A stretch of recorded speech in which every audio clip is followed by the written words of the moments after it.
Hadithi ya kweli ya mtoto aliyekuwa shujaa wa filamu za mapigano duniani. Je, umewahi kujiuliza ni kwa nini Donnie Yen anatajwa kuwa mmoja wa mastaa wakubwa zaidi wa filamu za mapigano duniani? Wengi humfahamu kupitia filamu za Ip Man, lakini wachache wanajua safari ndefu, ngumu na ya kuvutia iliyomfikisha kwenye mafanikio hayo. Leo tutafuatilia maisha yake tangu utotoni, jinsi alivyolelewa, changamoto alizokutana nazo, mafanikio aliyopata na sababu zilizomfanya kuwa mmoja wa waigizaji wanaoheshimika zaidi katika historia ya filamu za mapigano. Donnie Yen alizaliwa tarehe 27 mwezi Julai mwaka 1963 katika jiji la Guangzhou nchini China. Alizaliwa katika familia iliyopenda sana sanaa za mapigano.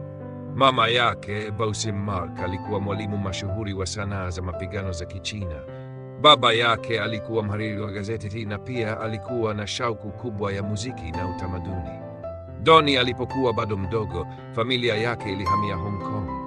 Baadaye walihamia nchini Marekani wakitafuta maisha bora. Huko Marekani ndipo maisha yake yalibadilika kwa kiasi kikubwa.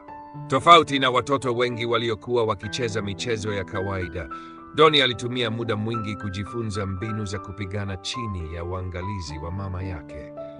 Mafunzo hayo hayakuwa rahisi. Aliamka mapema kila siku kufanya mazoezi ya kupiga ngumi, mateke, kujilinda na kujenga mwili wenye nguvu. Kadiri miaka ilivyopita, alianza kujifunza aina mbalimbali za sanaa za mapigano kama vile Wing Chun, Wushu, Tai Chi, Taekwondo, Karate, Judo na boxing. Uwezo wake wa kujifunza ulikuwa wa kipekee kiasi kwamba watu wengi walianza kuona ana kipaji cha pekee. Akiwa kijana aliwahi kujiingiza katika makundi yasiyokuwa na nidhamu. Alianza kupigana mitaani mara kwa mara. Wazazi wake walihofia kwamba angeharibu maisha yake kama asingebadilika mapema. Kwa sababu hiyo, mama yake aliamua kumpeleka Beijing nchini China ili akafanye mazoezi katika timu ya kitaifa ya Wushu. Uamuzi huo ulimbadilisha kabisa. Huko alikutana na wanamichezo waliokuwa na nidhamu kali na walimu waliomfundisha kwamba nguvu halisi huambatana na heshima, uvumilivu na kujitawala. Baada ya kurejea, alikutana na watayarishaji wa filamu waliovutiwa sana na uwezo wake wa kupigana. Alipata nafasi ya kuigiza katika filamu zake za mwanzo. Ingawa hakupata umaarufu mkubwa mara moja, aliendelea kufanya kazi kwa bidii. Katika miaka iliyofuata aliigiza filamu nyingi za mapigano nchini Hong Kong.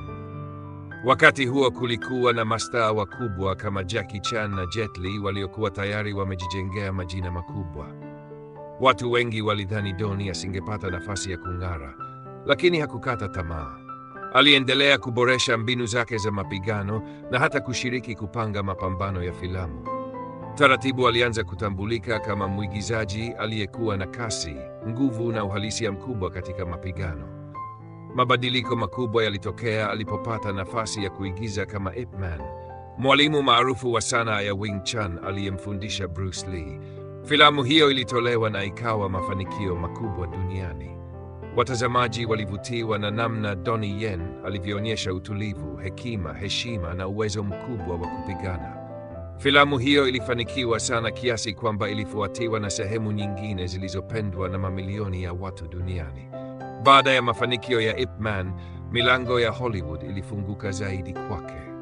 Alipewa nafasi katika filamu kubwa za kimataifa kama Rogue One: A Star Wars Story na baadaye John Wick Chapter 4.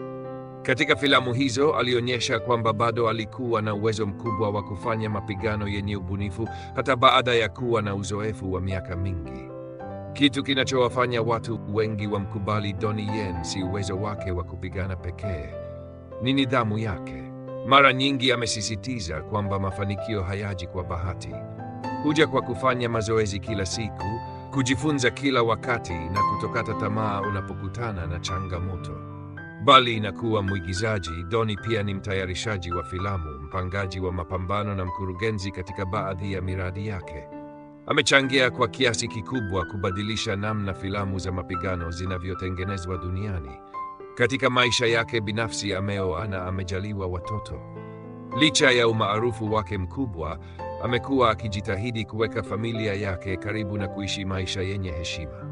Safari yake inafundisha kwamba mafanikio makubwa huanza na maamuzi madogo ya kila siku.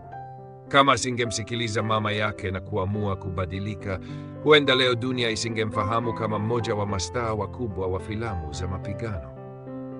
Hadithi ya Donnie Yen ni ushahidi kwamba kipaji pekee hakitoshi. Nidhamu, uvumilivu, mazoezi na kujifunza kila siku ndiyo msingi wa mafanikio ya kudumu. Na ndiyo maana hadi leo jina lake linaendelea kuheshimiwa duniani kote. Kila filamu mpya anayoshiriki huwavutia mamilioni ya watazamaji wanaotaka kuona mbinu zake za kipekee za mapigano na uigizaji. Je, wewe una maoni gani kuhusu Donnie Yen? Ni filamu ipi yake unayoipenda zaidi na kwa nini? Andika maoni yako hapo chini. Kama umefurahia simulizi hili, usisahau kulipenda, kulishiriki na kubonyeza kitufe cha kujisajili ili uendelee kupata simulizi nyingine za kweli kuhusu maisha ya watu mashuhuri kutoka duniani kote.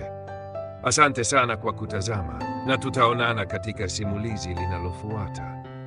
Ninaweza